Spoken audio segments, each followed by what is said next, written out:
ay boru xel yu sëgg ñu ngi sant yàlla bu baax buñ ko defee on arrivera à atteindre nos objectifs. jërëjëf ki ci topp mën na ñëw enseignement supérieur wala économie.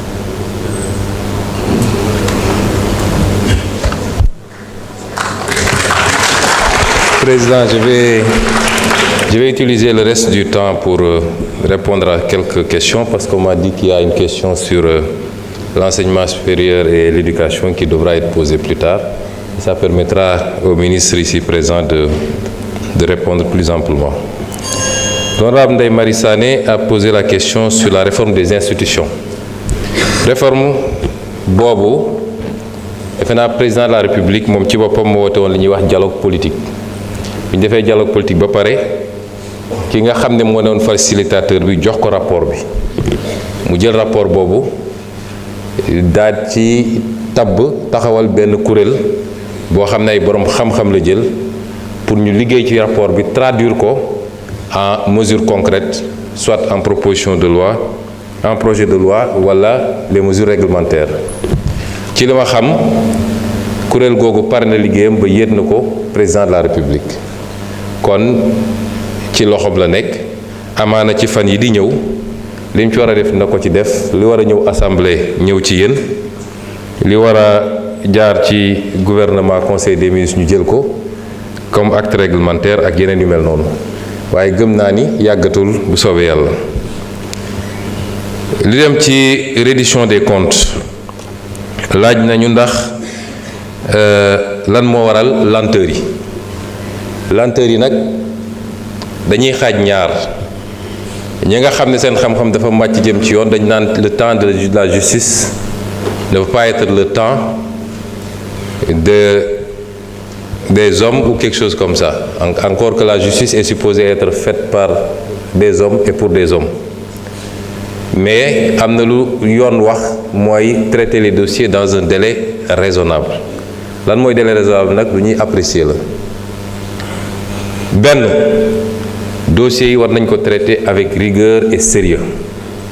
nit balaa nga koy jiiñ ba war koo woo ba war koo atte da nga war a def liggéey bu sérieux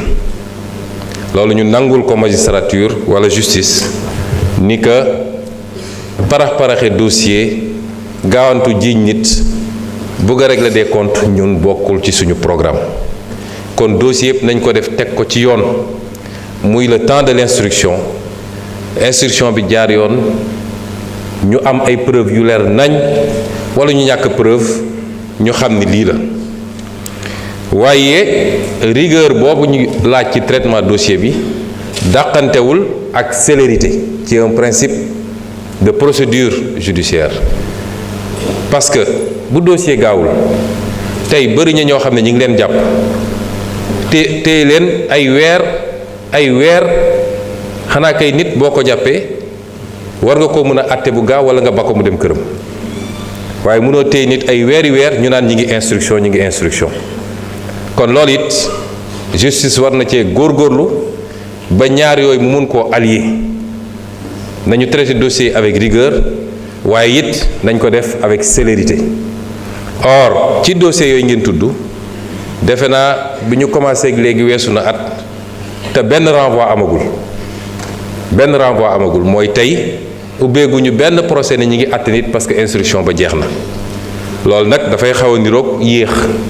lan moo ko waral ndax manque effectif la wala ñàkk farlu wala loolu xaw ma ko ñun nag en tant qu'exécutif du ñu immiscé wu ci dossier yi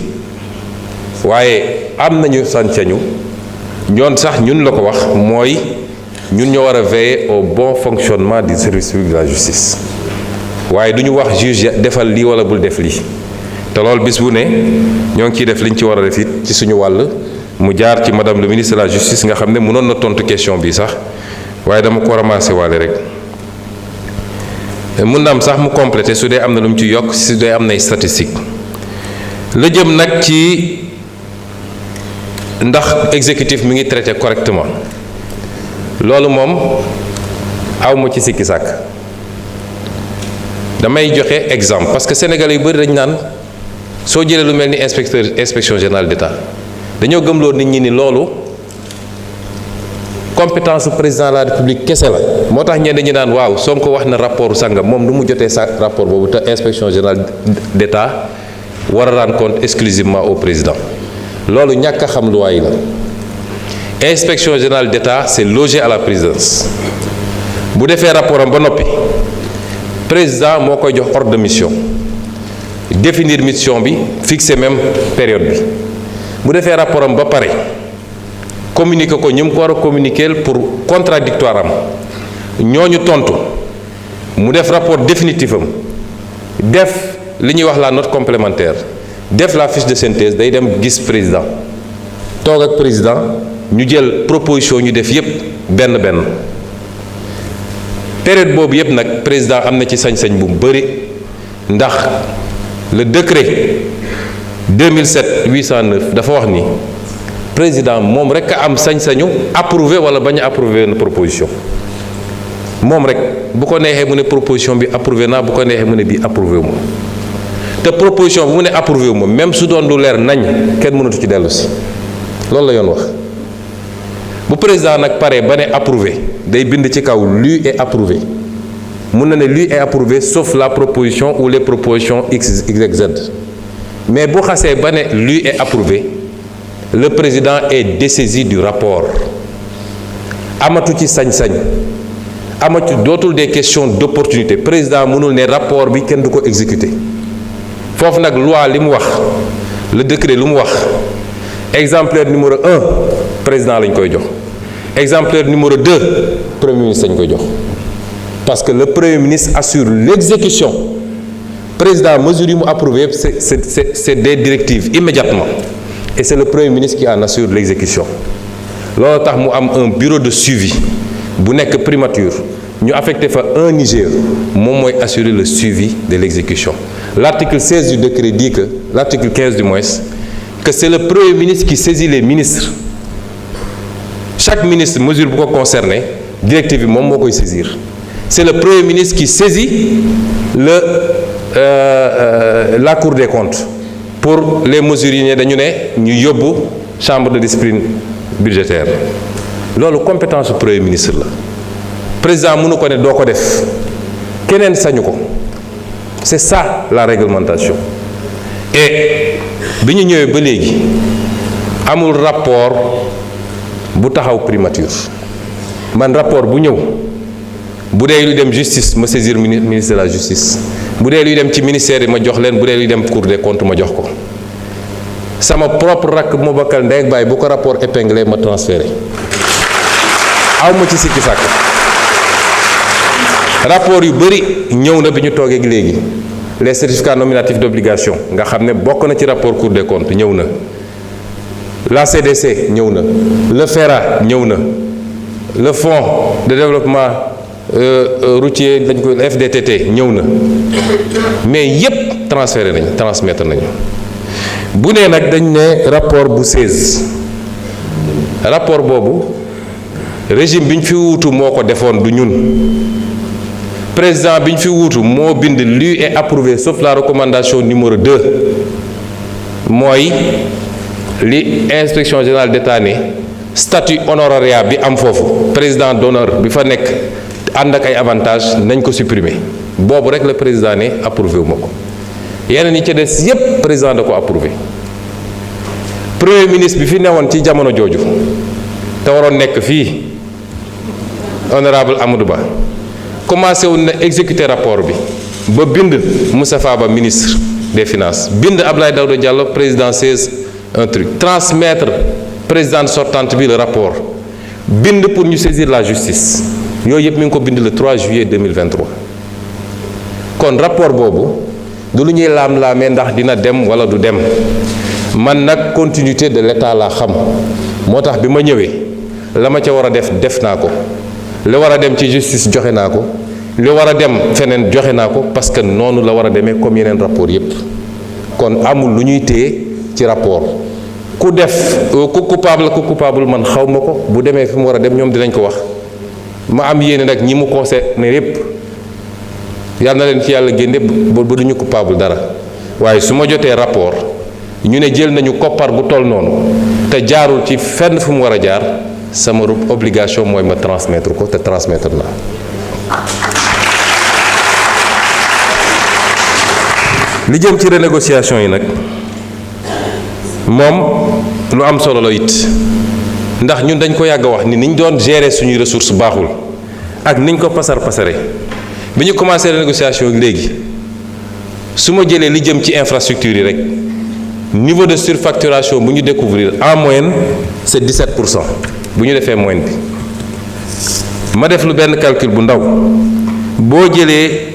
montant total commande publique sur les infrastructures bu 2023 muy 1859 milliards bu 2024 di 1354 milliards bu doon da nga appliquer systématiquement la surfacturation dama bëgg sénégalais yi xam ni le combat pour la bonne gouvernance et la transparence c'est le b.a.-ba du développement parce que su ñu nee budget bi 6 000 milliards la ñu ne investissement yi 2 000 milliards la wala 1 000 milliards imaginez en moyenne 17% yoo xam ne ay surfacturation la te corruption ñëwagul boo ko jëlee ci 2023 rek c'est 316 milliards nga jël ko ci 2024 muy 230 milliards ñaari année yi rek mat na 546 milliards boo ko doon def projection te loolu benn rek la waxuma la les fraudes sur les exonérations waxuma la mais li xew ci réew mi su ko nit ñi xamoon man gëm naa ni minimum 40% du budget est détourné de son objectif dem ci ay poches nit. Donc le premier combat qu'il faut gagner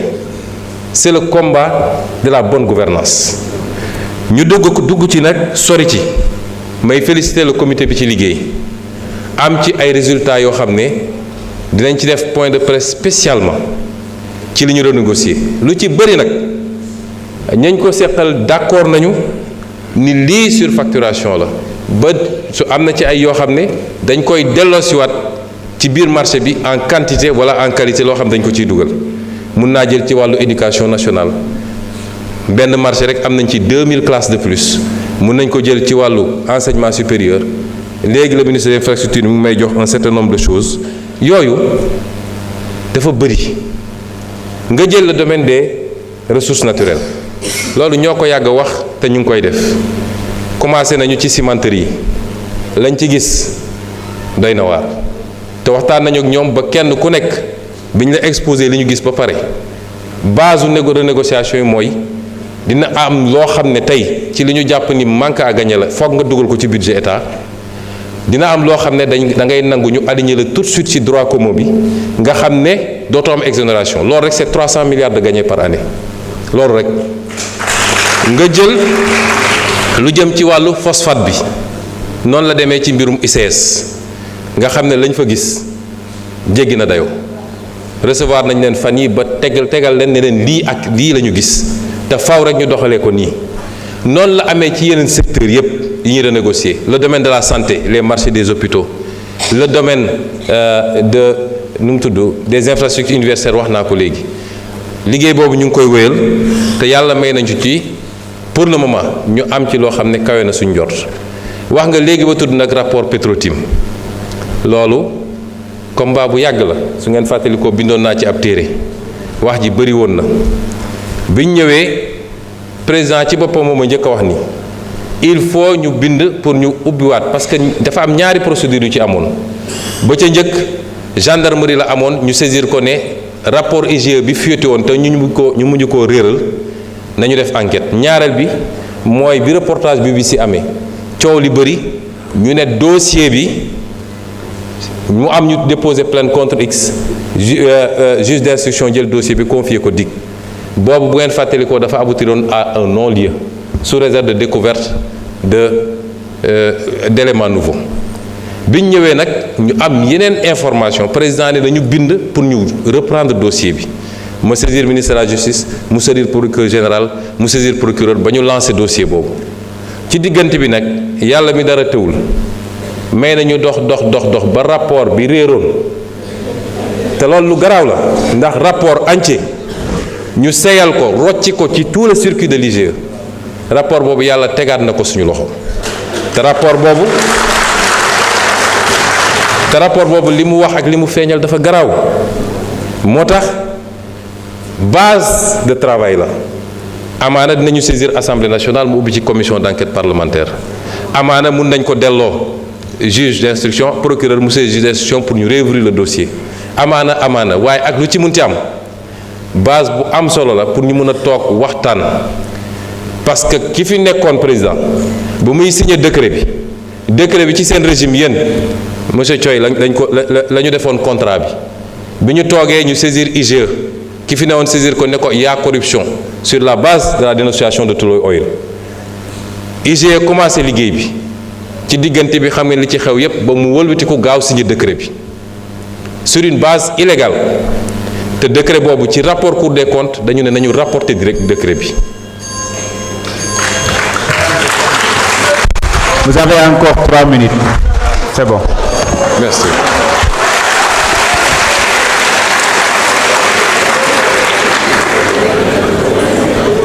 Donc dossier yooyu ñi ngi ci te duñu bàyyi parce que alalu Sénégal la tey ñu ngi négocier pour que ñu approvisionnement en gaz local à partir de GTA ñu bañ a di jënd ci ay bateau fu sori ñu ngi ciy négocier ak ñi nga xam ne moom la ñu jox suñu gaz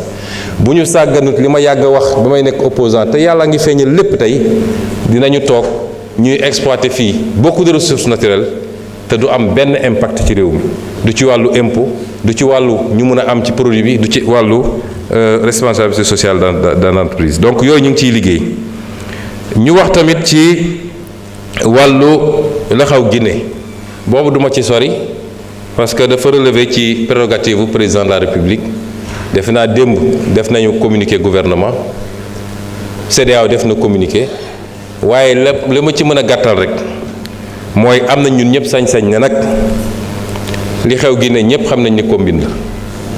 la te teguwul fenn te la ca gën a gàtt nag mooy benn nañu yeggali processus ba commission ba wax kan moo gañe ñaar ña ñu jàpp rawatina Domingos Pereira nga xam ne du woon sax candidat ñu jàpp ko ba xañ ko ay médicaments nañ ko bàyyi te delloo ko ay médicaments loolu moom du ma ci sori la ca des nag mbirum CEDEAO ak ñoom seen sama xalaat li ma ci xalaat xam ngeen ko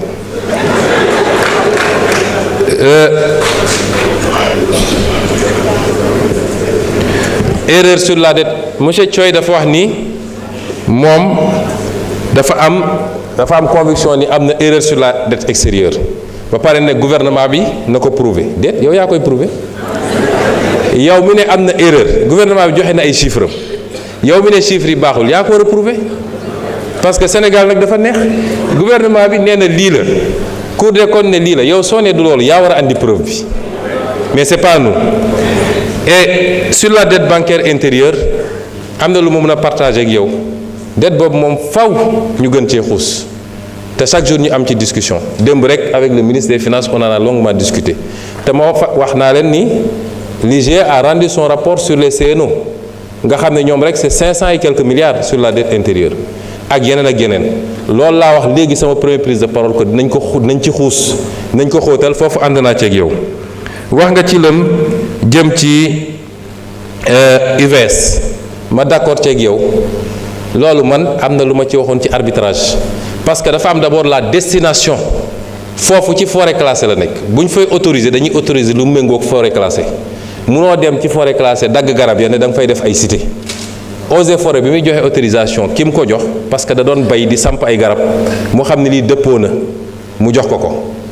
te am na it ay éléments yu ñu ci am yoo xam ne amaana am na erreur sax ci jugement bi parce que les deux sites ne semblent pas être les mêmes et c'est pourquoi moi j'ai dit ki nga xam ne ma nga fa di bay dinaa dellu si ces 2 dernières questions yi sama prochaine prise de parole incha allah.